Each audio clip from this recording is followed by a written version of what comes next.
Hey everyone, welcome to Reverse Homesteading. On this beautiful sunny day, didn't start out this way. It's been raining off and on most of the day. It's a little bit cool with the wind, but we will get there.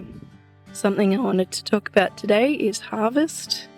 Seems to be the pinnacle of what we do in the garden, but recently I've been happily looking at things in the garden going, wow, they'll be ready soon. And I sort of fall into the trap of thinking, they'll be ready soon. Then I realise they actually are. So I thought I'd bring you along for some harvesting today, and we'll see what we can find. As I said in my last video, our snow peas are pretty much ready to harvest in a lot of cases. So you want them about that big. You can just snap them off with your fingers, that won't hurt the vine or the plant. Very satisfying little crunches that come off. There are a few this side and quite a few more on the other side. So we'll go around the other side. There's another one here that needs to get back on the trellis. I've redirected a few of them. The good thing about these DIY string trellises is that they're quite forgiving, so that'll come out quite a bit just to accommodate that plant. And yeah, they're not laser neat, but I don't need that in my garden. Some people do, and that's okay if you like it neat and tidy all the time. Here's another big one. See this little joint here?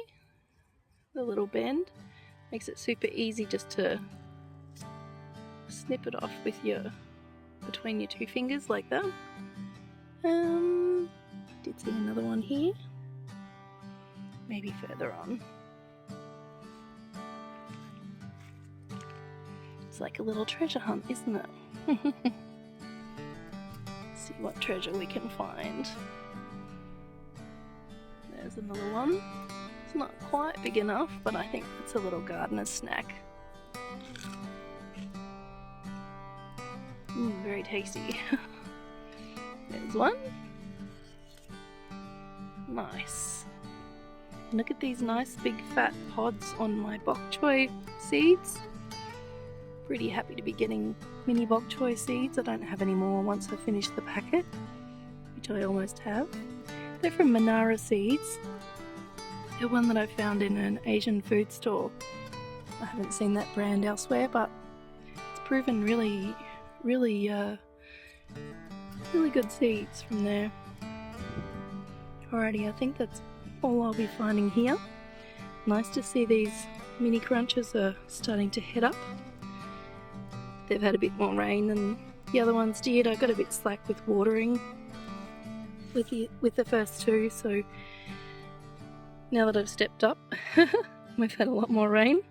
We had a bunch of rain, and then I sort of slowed down on thinking if I needed to water, and then I realised we really hadn't had a whole lot more rain. But there'll be quite a few coming along. We'll get some silverbeet or some chard next. I just love the colours in these. So pretty. Alrighty.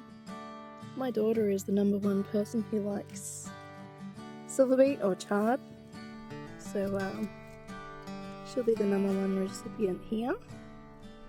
These will get much larger, but it's sort of nice to get some small leaves. They're really nice and tender. They go well in a stir fry. Anything really that you want to put them in. This one over here seems to be a bit of a different cultivar, I guess you'd say. But still tasty, everybody tells me. Kind of hard to do one-handed. Should have brought a tripod out. These ones are kind of flat, but still good. They almost look like a massive tatsoi. Tatsoi are an Asian green that grows really flat like that. Just watch out for my little Christmas lights solar panel. Oh,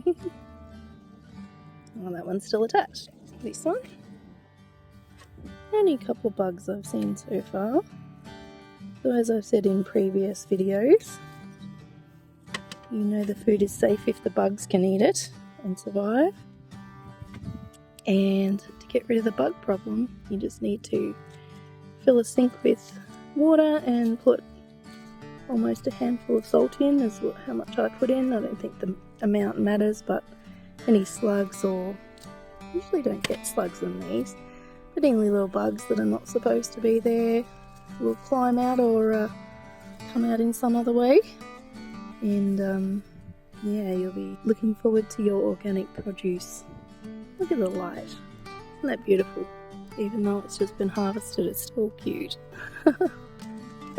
Alrighty, I might get some of this purpley one, just a little bit.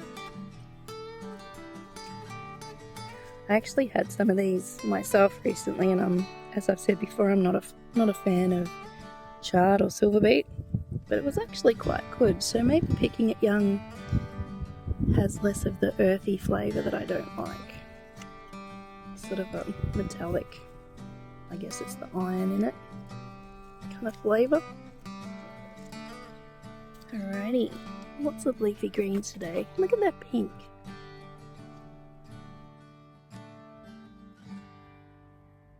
So pretty. Let's have some of this.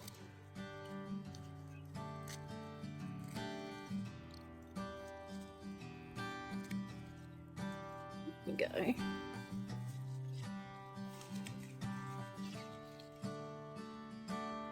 Still pretty in pink. Might grab some of this massive one over here. Perhaps I can freeze some of this. You can blanch and freeze silverbeet or chard. If you don't have any secateurs, just use scissors, kitchen scissors. Anything that gives you a fairly clean cut would be good.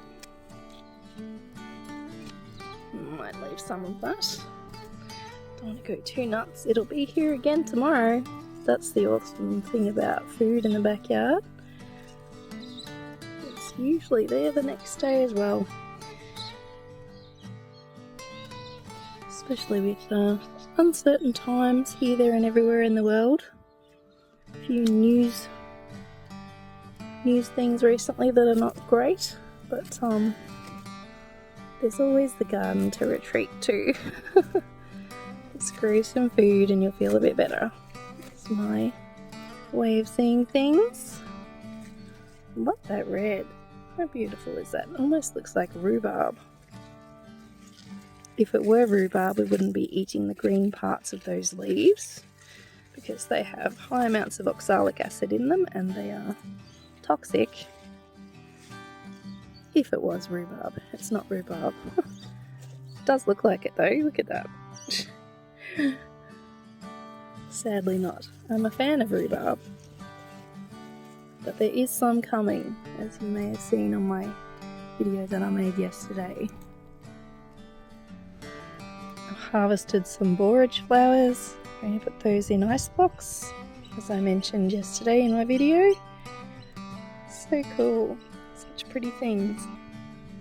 They smell amazing. They smell like cucumber, as I said, so they'll flavour the ice blocks. Can eat the flowers, but don't eat a whole lot of them because they're a little bit hairy and do have some medicinal properties. Basket's filling up. Grab a little bit of lettuce while I'm here. Won't need the secateurs. Just grab some outer leaves and we'll be fine. Been picking from this for a little while now. It was actually a seed that popped up out of nowhere. Well, not nowhere, it must have been with my other seeds.